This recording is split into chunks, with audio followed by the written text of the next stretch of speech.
நானும் எவ்வளோ கஷ்டப்பட்டு இன்வெஸ்ட்மெண்ட் பண்ணிக்கிட்டே இருக்கேன் சார், ஆனால் அந்த இன்வெஸ்ட்மெண்ட்டுக்கு ஏற்ற வருமானம் வரல, கடன் கொடுத்தா வரமாட்டேங்குது. பிரிவு சுபமான பிரிவு, சுகமான பிரிவு, நிறைய வருமானம் வரும். ஒரு கடனை அடைச்சிட்டு இன்னொரு கடன் சேரும். இப்போ நீங்கள் நினச்சிட்டு இருக்கீங்க 7.5 பீரியடில் கடன்லாம் தீர்ந்துருமா சார்? பழைய கடன் தீர்ந்துடும், அதிக வருமானம் வரும், கடன் தீரும், சொந்த வீடு அமையும், வாகனங்கள் அமையும். இது 7.5 சனியாக இருந்தாலும் மேஷராசி நேயர்களுக்கு ஒரு அற்புதமான காலம். குரு பிரம்மா, குரு விஷ்ணு, குரு தேவோ மகேஸ்வர, குரு சாட்சாத் பரபிரம்மா, தஸ்மை ஸ்ரீ குருவே நமஹ.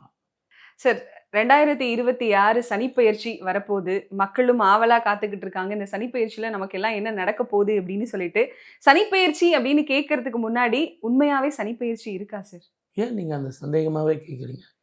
நீங்களே சந்தேகமாக கேட்டால் நம்ம நேயர்களுக்கு, சார் ஏற்கனவே நீங்கள் ஒரு சனிப்பெயர்ச்சி கொடுத்தீங்களே, கும்பராசியில் இருந்து மீனராசிக்கு பயிற்சி ஆகும் மேஷராசி நேயர்களே அப்படின்னு சொன்னீங்களே, அது உண்மையா இது உண்மையான்னு கேட்குறாங்க இல்லைங்களா? அந்த மனசில் இருக்கிறத தான் நீங்கள் பிரதிபலிச்சிங்க. இப்போ இந்த சனிப்பெயர்ச்சி ஆயிடுச்சா இல்லையாங்கிற கேள்வி நான் உண்மையிலே சொல்ல வேண்டியது என்னுடைய கடமை. Before I start my predictions for 12 ராசிஸ், நான் சொல்கிறது என்னன்னு கேட்டிங்கன்னா, இது ஏற்கனவே முடிஞ்சிருச்சு. திருக்கணித பிரகாரம் கும்பத்தில் இருந்து மீனத்துக்கு போயிட்டார். மீனத்தில் போயிட்டு வக்கரமானார். வக்கரமானதுக்கெல்லாம் கூட நீங்கள் பலன் போட்டிங்க. அவர் பூரட்டாதி 4ஆம் பாதம் வரைக்கும் வந்தார். நான் சொல்கிறத நீங்கள் கவனிக்கணும். என்னுடைய அன்பு நேயர்களை புரிந்து கொள்ளுங்கள். பூரட்டாதியினுடைய 4ஆம் பாதமான மீனராசி வரைக்கும் கடைசியாக திருப்பியும் அவர் முன்னோக்கி போகிறார். அவர் இப்போ முன்னோக்கி போகிறத தான் பெயர்ச்சின்றாங்க. அப்போ ஏற்கனவே பெயர்ச்சியானது அவர் கும்பத்தில் இருந்து வரலையே, பூரட்டாதி 4ஆம் பாதத்தில் இருந்து தானே வரார். ஒரே ராசியில் பாதம் விட்டு பாதம் மாறுறதுக்கு பெயர்ச்சின்னு பேரா? அந்த காலத்தில் ரிஷிகள் எல்லாம் வாக்கிய பஞ்சாங்கம், இன்றைக்கி எனக்கு கம்ப்யூட்டரில் வந்துடுச்சு சார், இதிலே பெயர்ச்சி ஆயிடுச்சு சார், இப்போல்லாம் சொல்லக்கூடாது சார் அப்படின்னு நான் ஏதோ எனக்கு தான் எல்லாம் தெரியுங்கிற மாதிரி நான் சொல்கிறேன். இருந்தாலும் அன்று முனிவர்கள், ஞானிகள், யோகிகள், ஜோதிட வித்வான்கள் இவங்கெல்லாம் என்ன பண்ணாங்கன்னா, தன்னுடைய ஞான திருஷ்டிலே பார்த்து இந்த கிரகங்கள் எங்கே இருக்குது, எப்படிப்பட்ட கோணத்தில் இருக்குன்னு சொல்லி அவங்க குறித்து வச்சது கரெக்டாக இருக்கு. அந்த வாக்கிய பஞ்சம் பிரகாரம் தான் நம்ம பலன் சொல்லிட்டு இருந்தோம். திருக்கணிதம் அப்படின்னா திருத்திய கணிதம்னு அர்த்தம். அது அப்போ கணிதம் இல்லையானா அதுவும் கணிதம் தான். திருத்திய கணிதம், திருக்கணிதம். அப்போது ஒரு திருநள்ளாறு அப்படிங்கிற ஸ்தலத்தில் சனீஸ்வரருடைய சன்னதி, அங்கே சுவாமி ஈசன் இருக்கார், தர்பாரண்யேஸ்வரர். அங்கே மூல கடவுளை யாருன்னு கேட்டிங்கன்னா அவர் தான். ஆனால் நம்ம எல்லாம் நினச்சிட்டு இருக்கோம் சனீஸ்வரர் கோவில்னு. சனீஸ்வரர் சந்நிதி, மூல கருவறையில் இருப்பவர் தர்பாரண்யேஸ்வரர். தர்பை காடு, அந்த ஊரே தர்பை காடு. அந்த தர்பை காடுங்கிறது சனீஸ்வரருடைய ஸ்தல விருட்சம். அதனால் அந்த தர்பை காடில் அவருங்க அங்கே இருக்காங்க. இப்போது அந்த திருநள்ளாறில் சனீஸ்வரர் தனக்கு ஏற்பட்ட பிரச்சனைக்கு தீர்வு காண்றார். அவருக்கே பிரச்சனை வந்தது இல்லைங்களா? அவருக்கே பிரச்சனைக்கு தீர்வு காண்றதுனால்தான் அவர் சுவாமிகிட்ட வேண்டிக்கிறார். சுவாமி, எனக்கு எப்படி அருட்கடாட்சம் கொடுத்தீங்களோ அதே மாதிரி 7.5 சனி, அர்த்தாஷ்டம சனி, கண்டக சனி, அஷ்டம சனி யாருக்கு வந்தாலும் இந்த ஸ்தலத்தில் வழிபட்டா அவங்களுக்கு நான் கெடுதி செய்ய மாட்டேன், நல்லது செய்வேன்னு அவர் ஒரு சத்தியவாக்கு கொடுக்குறார். அதனால தான் நம்ம இப்போ போகிறோம். மேஷராசிக்காரர்களுக்கு இந்த 2026 சனிப்பெயர்ச்சி எப்படி இருக்க போகுது சார்? எல்லாரும் பயந்துகிட்டு இருக்காங்க. 7.5 சனி ஆரம்பமாச்சே, நீங்கள் வேற திருக்கணிதம் வாக்கிய பஞ்சாங்கன்னு சொல்லிட்டு இப்போ இதுதான் கரெக்டுன்னு சொல்லிட்டிங்களா? அப்போ இந்த மார்ச்லேருந்து எனக்கு 7.5 சனி ஆரம்பமா, தொழில் பாதிக்குமா? ஏற்கனவே எனக்கு மேலதிகாரிகள் தொல்லை, ரெக்கக்னேஷன் இல்லை, ப்ரமோஷன் இல்லை, வருமானம் இல்லை, மன நிம்மதி இல்லை. ஏற்கனவே இவங்க கொஞ்சம் பர்ஃபெக்ஷனிஸ்ட். நான் கரெக்டாக இருக்கேன்னு, நீங்கள் கரெக்டாக இருக்கணும்னு எதிர்பார்ப்பாங்க. அப்படிப்பட்டவங்க இவங்க ஏற்கனவே பார்த்துக்கிட்டு இருக்காங்க. ஒன்று ப்ரமோஷன் வரணும், இல்லைன்னா இந்த ஆஃபீஸை விட்டு மாறணும். தொழில் பண்ணுறவங்க கூட சரி, நானும் எவ்வளோ கஷ்டப்பட்டு இன்வெஸ்ட்மெண்ட் பண்ணிக்கிட்டே இருக்கேன் சார், ஆனால் அந்த இன்வெஸ்ட்மெண்ட்டுக்கு ஏற்ற வருமானம் வரல, கடன் கொடுத்தா வரமாட்டேங்குது, வெளிநாடோ வெளி மாநிலமோ நான் போகலாமா, நான் இப்போ தான் இந்த பொது பலனில் சொன்னேன் பாருங்கள். அந்த 7.5 சனி அஷ்டம சனியில் தான் வெளிநாடோ வெளி மாநிலமோ போகிறதுக்கான வாய்ப்பு கிடைக்கும். என்ன காரணம்னா குடும்பத்தை விட்டு பிரிவு சுபமான பிரிவு, சுகமான பிரிவு, நிறைய வருமானம் வரும். அவர் கணவர் என்ன பண்ணுவார், பாவம் சாப்பாடு இருக்காது, அவர் துணியை அவரே துவைச்சிக்கணும், கண்டதை சாப்பிட்ணும், இரவில் தூக்கம் இருக்காது, வீட்டுக்காக உழைக்கணும்.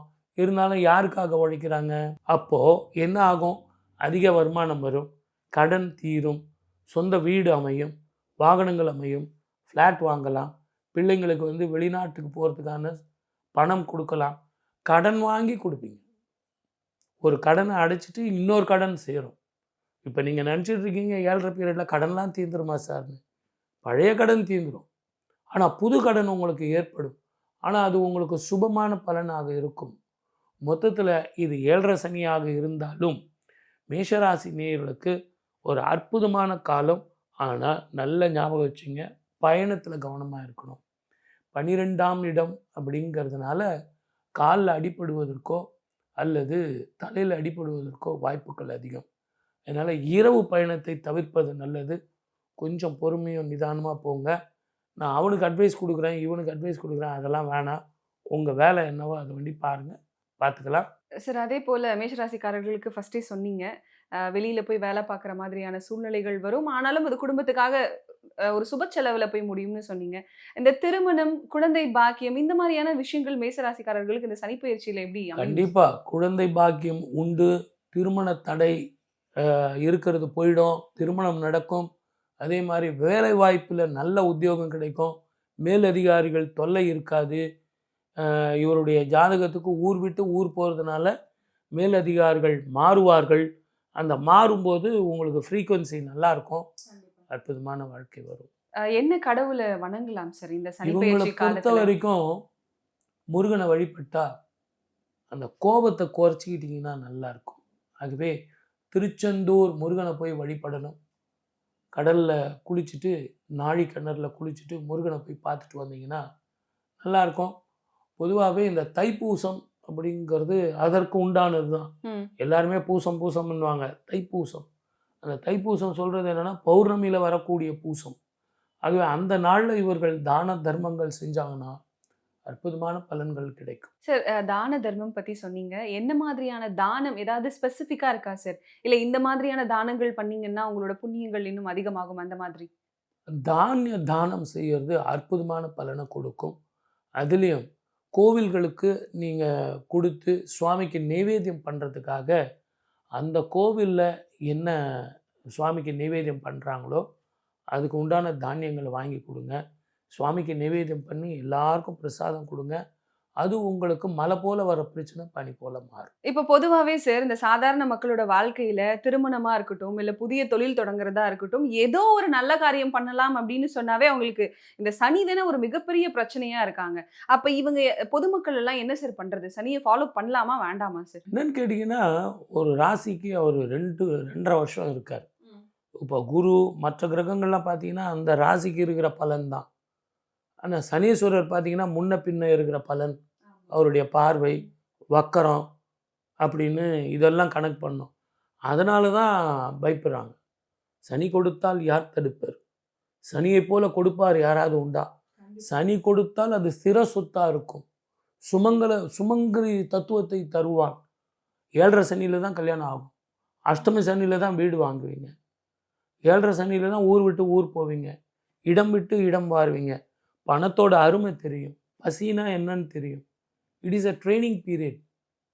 ஆகவே இந்த 7.5 சனியும் சரி அஷ்டம சனியும் சரி இந்த காலத்தில் சுபம் நடக்கணும்னா நீங்கள் தாராளமாக போயிட்டு வாங்க. திருநள்ளாறு போயிட்டு வாங்க. இந்த மீனத்துக்கு போகிறத சந்தோஷமாக குடும்பத்தோடு போயிட்டு உங்களுக்கு 7.5 சனி அஷ்டம சனி அர்த்தாஷ்டம சனி போய் உங்களை ஏங்க தானம் பண்ண போகிறீங்க, தர்மம் பண்ண போகிறீங்க. இது தப்பா?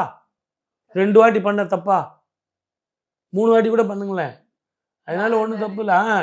எனக்கு அவருடைய பார்வை நல்ல பார்வையாக மாறணும், கொடுமை போகணும், உடல் ஆரோக்கியம் வரணும், சிற சொத்து சேரணும், குடும்பத்தில் நிம்மதி வேணும், சந்தோஷம் வரணும்.